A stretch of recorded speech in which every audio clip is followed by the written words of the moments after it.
So you would do anything for like all the illegals and stuff? I think we have to be fair. Guys, this is great. I think we found a new home for you guys. What guys? There you go.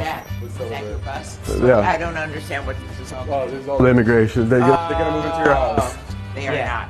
What do you mean? You just said you wanted to support everyone, though. Okay, that I don't. No, they're Guys, not violent. we got a They're new not house. violent. They're good. They're Oh no, like hop it! Just like you guys did before. Thank you very much. Can they stay for dinner? Wait. Sorry. Well, we have your signature. You guys got to drive back down south. Back to Home Depot.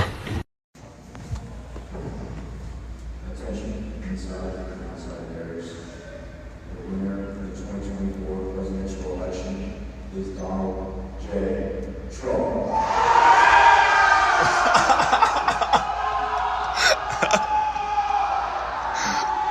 Let's go!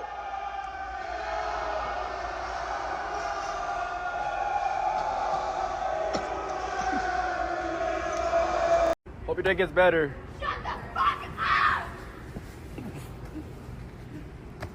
Positive energy. Shut up! You don't understand English!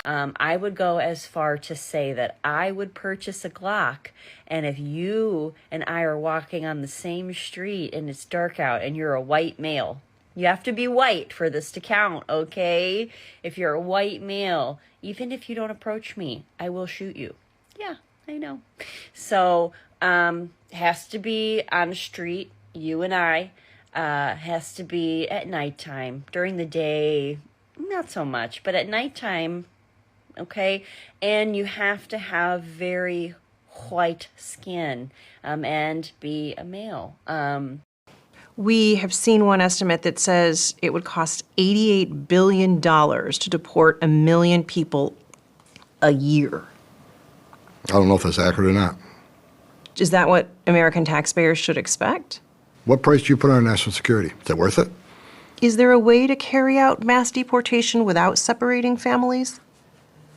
Of course there is. Families can be deported together. I'm done crying.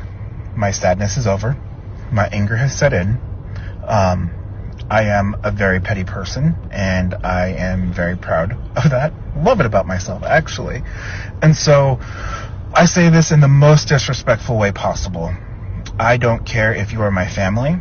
I don't care if you're my friend. I don't care if we've been friends our entire lives. You can literally go fuck yourself if you voted for Donald Trump. If you are so sad about your groceries being expensive, get a better fucking paying job. Do better in life. Get a fucking education. Do something. Because you are fucking stupid. And I hope you go jump off of a fucking bridge. News, the mayor just announced that the city will no longer issue vouchers to migrants to pay for food, ending a controversial program that had repeatedly come under attack by conservatives and others. This pilot program in New York City, drenched in both humanity and controversy, distributed debit cards to migrant families staying in city-funded hotels and allowing them to buy their own food. Eyewitness News reporter Josh Einiger following the breaking news for us. Josh? Well, Bill, it's a program that, as you say, generated plenty of controversy, but now its absence may raise even more questions. The so-called Immediate Response Cards pilot program was designed to help feed migrant families who'd found themselves in New York with no way to afford food. The one-year contract provided what the city described as culturally relevant food to 2,600 migrant families, allowing them to basically buy what they wanted. A family of four with two kids under 5 got about $350 per week to cover food in a program the city said would actually save taxpayers millions a year.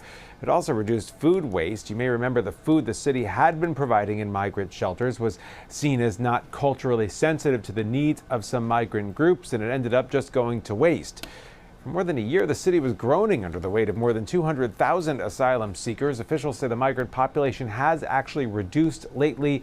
In fact, a massive shelter on Roosevelt Island is in the process of closing. In the meantime, Mayor Adams spoke on the phone yesterday with President-elect Donald Trump, who had vowed during his campaign to mass deport migrants.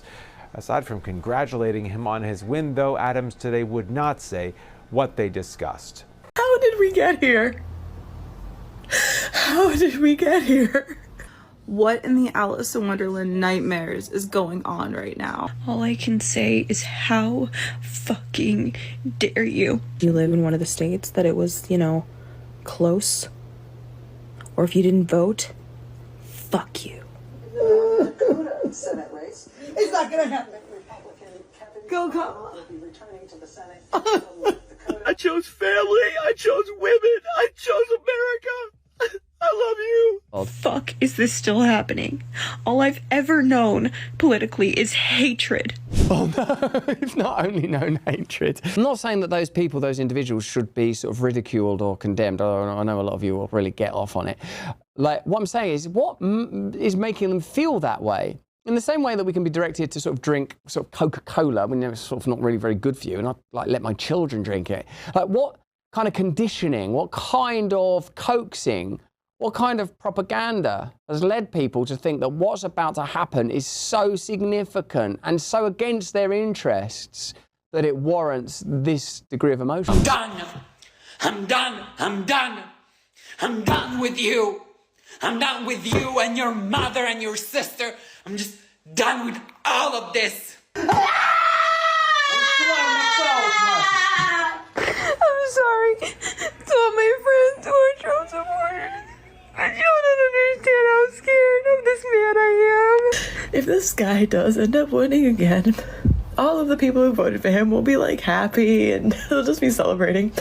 And everyone else, everyone who feels threatened by him is fucking scared. Like we're scared for our lives. We're scared for our friends. I reckon what you'd find, like, and remember from a compassionate and loving perspective, that many of them people have been exposed to trauma and also now propaganda, so they connect that propaganda to their trauma. Like, that they've had tough lives in one way or another, because everyone's had a tough life because it's tough out here. That's why you probably do need a kind of tough president for these tough times. And certainly what you need are people that are willing to get in there and look at the institutions of government. Certainly you need people that want to end war. I don't know how they've been coaxed into that state. Everyone's saying in the chat, legacy media, maybe you're right.